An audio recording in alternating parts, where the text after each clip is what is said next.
नमस्कार। मैं Chandrabhan Prajapati, lecturer mechanical engineering, government polytechnic Bargarh Chitrakoot, आप सभी का कैट कैम के इस ई लेक्चर में आपका हार्दिक स्वागत एवं अभिनंदन करता हूं। कैट कैम पर बनाया गया ये मेरा चौथा लेक्चर है। इसके पहले 3 लेक्चर में हम सिलेबस के अकॉर्डिंग, जो कैट कैम का सिलेबस निर्धारित है बीटी यूपी के अकॉर्डिंग, उसके अनुसार हमने 3 जो जो चैप्टर 1 था हमारा, उसके बारे में हमने 3 स्लाइड या 3 प्रेजेंटेशन पहले हम देख चुके हैं। आज के इस प्रेजेंटेशन में हम उसके आगे का कंटिन्यू करेंगे। तो आइए शुरू करते हैं। तो उसके बाद जो आपको डिस्कस किया था, जहाँ तक कैट के लाभ क्या हैं, कैट कैम के अनुप्रयोग क्या हैं, ये सारी चीज़ें हमने पिछली बार डिस्कस किया था। डिज़ाइन के चरण क्या हैं कैट के अंतर्गत। अब उसके आगे जो है आपका कैम ऑपरेशन के पद या चरण, जो कैम यानी कंप्यूटर एडेड मैन्युफैक्चरिंग है, उसके अंतर्गत कौन कौन से चरण आते हैं। तो पहले एक बार फिर से पुनः रिवीजन के लिए हम जान लेते हैं कैम किसको कहते हैं। उत्पादन प्रक्रम को स्वचालित बनाने के लिए सॉफ्टवेयर एवं कंप्यूटर नियंत्रित मशीन औजारों का प्रयोग करना ही कैम कहलाता है। यानी कंप्यूटर एडेड मैन्युफैक्चरिंग किसको कहते हैं, जब हम उत्पादन प्रक्रम को स्वचालित यानी ऑटोमेटेड करने के लिए, ऑटोमेशन के बारे में हम पिछले उसमें स्लाइड जो प्रेजेंटेशन था उसमें हमने देखा था वीडियो में। तो जो सॉफ्टवेयर और कंप्यूटर नियंत्रित जो मशीन औजारों का प्रयोग जब किया जाता है तो उसे हम कैम के नाम से जानते हैं। कैम के निम्नलिखित 3 महत्वपूर्ण घटक होते हैं। एक तो सॉफ्टवेयर होता है। सॉफ्टवेयर ये मशीन को बताता है कि टूल पाथ जनरेट करके कैसे उत्पाद को निर्मित करना है। मशीन औजार होता है, मशीन टूल जिसको कहते हैं, कच्चे पदार्थ को अंतिम उत्पाद में परिवर्तित करता है, जो मशीन औजार होता है। मशीन औजार में जैसे आपका लेथ हो गया, आपका सीएनसी लेथ या सीएनसी मिलिंग हो गया, ये सारे मशीन औजार कहलाते हैं। या ड्रिलिंग मशीन हो गई, ये सारे मशीन औजार कहलाते हैं। तो कच्चे पदार्थ को अंतिम उत्पाद में परिवर्तित करता है जो मशीन औजार होता है। पोस्ट प्रोसेसिंग, इसके अंतर्गत टूल पाथ को ऐसी लैंग्वेज में परिवर्तित किया जाता है जिसको मशीन आसानी से समझ सकें। इसके बाद ये जिसको एम कोड या जी कोड के नाम से जाना जाता है, उसको मशीन, जो हमारी भाषा है या लैंग्वेज है, उसको मशीन नहीं समझ पाती है। उसको मशीन को समझाने के लिए एक कोड के रूप में लिखा जाता है, जिसको हम जी कोड एम कोड हम आगे अभी हम पढ़ेंगे, उसको कहते हैं। मशीन लैंग्वेज में उसको परिवर्तित किया जाता है। तो कैड प्रमुख रूप से उत्पाद की डिजाइन पर फोकस करता है। कैड के अंतर्गत हम देख सकते हैं कि उत्पाद कैसा दिखता है और कार्य कैसे करता है। ये सारा काम हम कंप्यूटर एडेड डिजाइन का जो सॉफ्टवेयर होता है उसमें हम ये करके देख सकते हैं। कैम के अंतर्गत इस बात पर प्रमुख रूप से फोकस किया जाता है कि उत्पाद को निर्मित कैसे किया जाता है। यानी कैड के अंतर्गत डिजाइन पर फोकस किया जाता है और कैम के अंतर्गत उत्पादन यानी उत्पाद को निर्मित कैसे करना है, इस पर मेन फोकस किया जाता है। और कैड में बनाई गई डिजाइन को मॉडल कहते हैं, जिसमें भौतिक गुणों का एक समूह होता है। इन्हीं भौतिक गुणों को कैम सिस्टम के द्वारा किया जाता है। तो आपसे पहले भी पिछले वीडियो में आपसे बताया था कि जो कैड का आउटपुट होता है, यानी कैड में जो डिजाइन बन करके तैयार होती है, वही कैम में इनपुट की तरह काम करती है। यानी उसको कैम में उत्पादन प्रक्रम के लिए या उत्पादन करने के लिए वस्तु का या ऑब्जेक्ट का भेज दिया जाता है। अब कैम ऑपरेशन के पद या चरण कौन कौन से होते हैं, तो इसको हम देख लेते हैं। तो चरण 1 में कैड में बनाई गई डिज़ाइन को कैम में अपलोड किया जाता है। आप कैड में जो सॉफ्टवेयर है उसमें हम डिज़ाइन बना लेते हैं उत्पाद की। उसके बाद उसको पेन ड्राइव में या डायरेक्ट किसी अन्य इलेक्ट्रॉनिक माध्यम से हम कैम में ले जा कर के मशीन में उसको अपलोड कर देते हैं। इसके लिए कैड की फाइल को एक्सपोर्ट करके कैम में इंपोर्ट किया जाता है, या उसी में सिस्टम में यदि हमने डिजाइन किया है तो उसको इंपोर्ट हम कर लेते हैं। दूसरा जो चरण है, कैड में बनाए गए मॉडल को कैम में इंपोर्ट करने के पश्चात कैम सॉफ्टवेयर द्वारा मॉडल को मशीनिंग के लिए तैयार किया जाता है। मशीनन मतलब मेटल को, धातु को काट करके अलग करके वांछित उत्पाद तैयार करना। तो मशीनिंग के अंतर्गत नियंत्रित प्रक्रम द्वारा कच्चे पदार्थ की धातु को काटकर उसे पूर्व निर्धारित आकार व आकृति में रूपांतरित किया जाता है।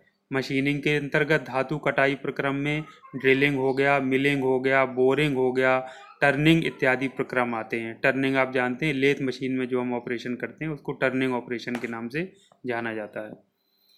इसी तरह से कैम सॉफ्टवेयर द्वारा मॉडल को मशीनिंग के लिए तैयार करते समय निम्नलिखित कार्य किए जाते हैं। ये चेक करता है कैम का जो सॉफ्टवेयर होता है कि मॉडल में कोई ज्यामितीय त्रुटि तो नहीं है जिससे उत्पादन प्रक्रम प्रभावित हो। मॉडल के लिए टूल पाथ का निर्माण करता है।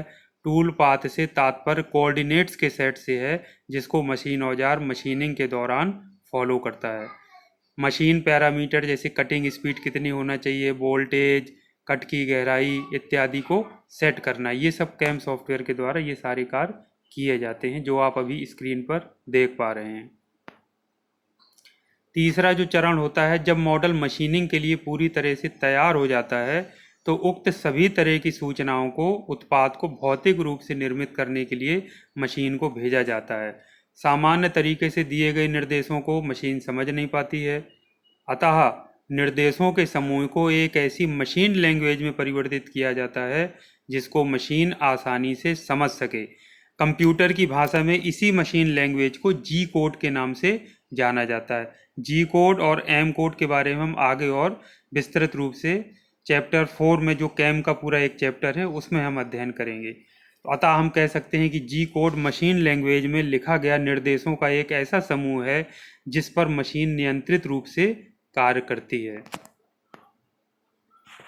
अब कैड हार्डवेयर और कैड सॉफ्टवेयर की हम बात कर लेते हैं। कैड हार्डवेयर के अंतर्गत आप देखिए सीपीयू आता है, सेंट्रल प्रोसेसिंग यूनिट। आप सभी लोगों ने कंप्यूटर सिस्टम पर काम भी किया होगा और देखा भी होगा। मॉनिटर आता है, कीबोर्ड हो गया आपका, माउस हो गया, स्टोरेज जैसे पेन ड्राइव हो गया, हार्ड डिस्क हो गया, सीडी डीवीडी इत्यादि, ये सब कैड हार्डवेयर में के अंतर्गत आते हैं। हार्डवेयर में ऐसे उपकरण आते हैं जिनको हम छू करके महसूस कर सकते हैं। आप इनमें से देखिए जो भी सूची है, आप सीपीयू को छू कर देख सकते हैं, मॉनिटर को, कीबोर्ड को, माउस को, स्टोरेज डिवाइसेस को, तो ये सारे हार्डवेयर में आते हैं। अब हम कैड हार्डवेयर, ये सामने आप एक कंप्यूटर सिस्टम देख पा रहे हैं। इसमें आप माउस है, इसमें ये कीबोर्ड है, मॉनिटर है, ये आपका कैबिनेट है जिसके अंतर्गत सीपीयू लगा हुआ है। इसके अलावा हम इसमें एक्सटर्नल रूप से पेन ड्राइव लगा सकते हैं या फिर हार्ड डिस्क लगा सकते हैं एक्सटर्नल। तो ये सारा ये पूरा एक कंप्यूटर सिस्टम आप देख पा रहे हैं जो कैड हार्डवेयर के अंतर्गत आते हैं। अब कैड के व्यवसायिक सॉफ्टवेयर, अब सॉफ्टवेयर जिन पर कैड का डिजाइनिंग का कार्य किया जाता है, तो दो तरह के सॉफ्टवेयर होते हैं। एक तो कमर्शियल सॉफ्टवेयर होते हैं और दूसरे होते हैं free and open source software. तो कमर्शियल सॉफ्टवेयर, व्यवसायिक सॉफ्टवेयर जिनको हम कहते हैं, ऐसे सॉफ्टवेयर होते हैं जिनको कोई विशेष कंपनी बनाती है और उसको कुछ पैसे दे करके आप उनकी सेवाओं को ले सकते हैं। यानी वो सॉफ्टवेयर आपको यूज़ करने के लिए आपको लाइसेंस परचेज करना पड़ता है। लाइसेंस खरीद लीजिए 25 कंप्यूटर का, 50 कंप्यूटर का, या अपने पर्सनल यूज़ के लिए उनको पैसे का पेमेंट किया जाता है। उसके बाद आप उस सॉफ्टवेयर को इस्तेमाल कर सकते हैं। तो मार्केट में बहुत अच्छे अच्छे सॉफ्टवेयर यूज किए जाते हैं, जिनमें से कुछ आप सारे जो महत्वपूर्ण सॉफ्टवेयर्स हैं वो आप देख पा रहे हैं। इनमें से सबसे ज़्यादा जो आप लोगों ने नाम सुना होगा वो ऑटो कैड का नाम सुना होगा, जो कि ऑटोडेस्क जो कंपनी है उसका बनाया हुआ सॉफ्टवेयर है। इसके अलावा सॉलिड वर्क्स हो गया, AutoCAD, CATIA, Solid Edge, Onshape, BricsCAD, Siemens NX, SketchUp, TurboCAD, PTC Creo, Trimble SketchUp, root CAD, SpaceClaim, T Flex CAD, VariCAD, Ally CAD, Autodesk Inventor इत्यादि, ये सारे commercial CAD के software हैं जो market में बहुतायत से उपलब्ध हैं। कोई भी व्यक्ति या कोई भी संस्था इनको खरीद करके अपने यहाँ उसको इस्तेमाल कर सकती है। तो ये सब व्यावसायिक सॉफ्टवेयर हैं, इनके लिए आपको पैसा पे करना पड़ता है, तभी आप इनकी सेवाएं ले सकते हैं। दूसरा, कुछ वर्ल्ड में कम्युनिटी हैं, इस दुनिया में लोग हैं जो फ्री ऑफ कॉस्ट सॉफ्टवेयर के हित के लिए बनाते हैं और उसको फ्री ऑफ कॉस्ट दे देते हैं। इसके साथ साथ उसका जो सोर्स कोड होता है जिसमें सॉफ्टवेयर को लिखा जाता है वो भी उपलब्ध करा देते हैं, ताकि कोई ये व्यक्ति यदि स्वेच्छा से उसमें अच्छा अपडेट करके कुछ और कार्य करके उसको और अच्छा बना सके और फिर उसको फ्रीली उसको दूसरे को दे सके, तो उसके लिए सोर्स कोड भी अवेलेबल करा दिया जाता है। इसलिए इनको फ्री एवं ओपन सोर्स सॉफ्टवेयर के नाम से जानते हैं। तो कैड के जो free and open source softwares हैं उनमें प्रमुख ये आप स्क्रीन पर देख देख पा रहे हैं, जिसमें सबसे प्रमुख FreeCAD है, जो कि मैंने इसको इस्तेमाल किया है वीडियो बनाने के लिए और अपनी बुक लिखने के लिए, जो कि बच्चों आपने देखी भी होगी। और जो मैं अपने यहाँ के मेरे स्टूडेंट्स हैं, हमारे यहाँ कोई भी व्यावसायिक सॉफ्टवेयर उपलब्ध नहीं था, तो FreeCAD के द्वारा ही मैंने बच्चों को उसमें ट्रेनिंग दिया, उनको डिजाइनिंग करना, ड्राइंग करना, ये सारा चीज़ उसमें सिखाया था। तो इसमें FreeCAD बहुत पावरफुल सॉफ्टवेयर है, free and open source category में। ये free and open source software ऐसे सॉफ्टवेयर हैं, आप फ्रीली इनको निःशुल्क डाउनलोड कर सकते हैं अपने कंप्यूटर पर, कभी भी कहीं पर, पर्सनल यूज़ के लिए, व्यावसायिक यूज़ के लिए, कैसे भी आप डाउनलोड करके आप उस पर काम कर सकते हैं। कोई इसकी लाइसेंस फी नहीं होती है, कोई आपको एक पैसा पेमेंट नहीं करना पड़ता है। और ये बहुत ही अच्छे सॉफ्टवेयर हैं और यूज़ करने में भी आसान है। इनके ट्यूटोरियल्स भी दिए रहते हैं, आप उनको पढ़ करके इसको आसानी से उपयोग करना सीख सकते हैं। तो FreeCAD हो गया, OpenSCAD हो गया, solve space, QCAD, LibreCAD, 123D, BRL CAD, BricsCAD, shape, ये सारे क्या हैं, free and open source software हैं, जिनको कोई भी व्यक्ति इस्तेमाल कर सकता है।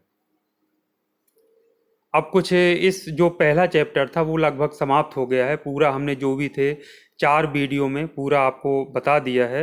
अब बारी आती है जो आपके असाइनमेंट की या अभ्यास के लिए प्रश्नों की। तो ये कुछ प्रश्न जो निकल कर आते हैं वो इस तरह से आप स्क्रीन पर देख पा रहे हैं। इनका आप असाइनमेंट बना करके तैयार कर लीजिए, सारा वीडियो में दिया हुआ है। इसके अलावा PDF फॉर्मेट में निःशुल्क मैंने सभी को ये कैट की जो बुक है कैट कैम की, वो उपलब्ध करा दी है, आप उससे भी हेल्प ले सकते हैं और इन प्रश्नों के जवाब आप ढूंढ सकते हैं। तो पहला जो प्रश्न है, कैट के संबंध में निम्नलिखित को समझाइए। जो शॉर्ट फॉर्म आपके लिखे हुए हैं, कैट का फुल फॉर्म क्या होता है, कैट होता क्या है, कैम क्या है, CAE क्या होता है, CIM सिम क्या होता है, CADD क्या होता है, कैड कैम क्या होता है, इनको आपको समझाना है, इनके फुल फॉर्म लिखना है, इनके बारे में बताना है। दूसरा, कैट कैम के लाभों का वर्णन करिए, आप आसानी से वर्णन कर सकते हैं। कैट कैम के अनुप्रयोग लिखिए, अनुप्रयोग भी हमने डिस्कस किया है वीडियो में, आप अनुप्रयोग लिख सकते हैं। प्रोडक्ट लाइफ साइकिल पर संक्षिप्त टिप्पणी लिखिए।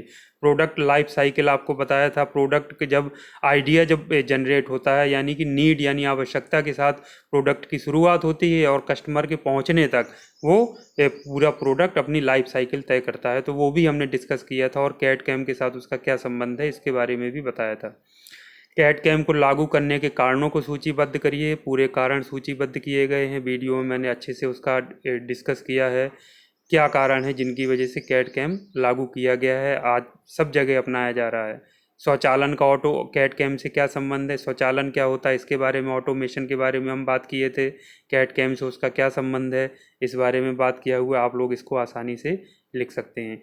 कैम ऑपरेशन में सम्मिलित पदों का वर्णन करिए। जो कैम ऑपरेशन के विभिन्न पद या चरण हैं, उनके बारे में अभी हमने इसी वीडियो में वर्णन किया है, तो आप उसको आसानी से लिख सकते हैं और उसको समझ सकते हैं। कैट कैम के स्कोप क्या है, कैट कैम का जो स्कोप है वो भी मैंने आपको समझाया है। आप वीडियो देखिए चारों, सारा चीज़ उसमें वर्णन, एक एक प्रश्न का आपको उत्तर मिल जाएगा। किताब में भी आपको सारे प्रश्नों का उत्तर मिल जाएगा। तो कंप्यूटर एडेड डिजाइन के अंतर्गत डिजाइन के चरणों को ब्लॉक डायग्राम की सहायता से समझाइए। डिजाइन का जो ब्लॉक डायग्राम है वो मैंने बनाया हुआ है, आपको उसको समझाया भी अच्छे से है। उम्मीद करता हूँ कि आपको समझ में आ गया होगा, आप उसको लिख सकते हैं। कैड में प्रयुक्त सॉफ्टवेयर एवं हार्डवेयर को समझाइए। आज हमने कंप्यूटर कैड के जो सॉफ्टवेयर हैं, हार्डवेयर हैं, उनके बारे में हमने चर्चा की है, आप उसको आसानी से समझ गए होंगे और आप उसको लिख सकते हैं। कंप्यूटर एडेड डिज़ाइन से संबंधित किन्हीं 10 सॉफ्टवेयर के नाम बताइए, आप आसानी से बता सकते हैं। कमर्शियल सॉफ्टवेयर्स हैं, आप उनके भी नाम बता सकते हैं। जो free and open source softwares हैं, आप उनके भी नाम बता सकते हैं। निम्नलिखित पर संक्षिप्त टिप्पणी लिखिए। ऑटोमेशन और कैड पर संक्षिप्त टिप्पणी आप लिख सकते हैं। प्रोडक्ट लाइफ साइकिल पर, कैड कैम को लागू करने के कारणों पर, वही सब प्रश्नों को इस तरह से घुमाकर भी पूछा जा सकता है। तो ये आपका असाइनमेंट हो गया, या अभ्यास के लिए आपके प्रश्न हैं। उम्मीद करता हूँ कि ये 4 वीडियो में जो आपका चैप्टर 1 या यूनिट 1 है कैट कैम के लिए जो निर्धारित सिलेबस में, वो पूरी तरह से कवर हो गया होगा। उसके पश्चात भी यदि कोई छात्र छात्रा मुझे ये भेजते हैं कि सर इसमें ये चीज़ छूट गई है, आप बता दीजिए, तो उसके लिए मैं अलग से वीडियो बना करके उसको अपलोड कर दूँगा। आप अच्छे से उसको पढ़िए और उसको तैयार करिए, कॉन्सेप्ट माइंड में बिठाइए। बहुत अच्छे सब्जेक्ट हैं। आजकल जो भी इंडस्ट्रीज़ में काम हो रहा है वो कैट कैम पर ही कार्य हो रहा है। आप लोग इसको सीख लेंगे तो आगे आपको किसी न किसी रूप में काम अवश्य आएगा। तो आज के लिए इतना ही। उसके बाद हम नेक्स्ट चैप्टर में सिलेबस के अकॉर्डिंग नेक्स्ट वीडियो में आपसे फिर से मिलते हैं। आज के लिए थैंक यू वेरी मच।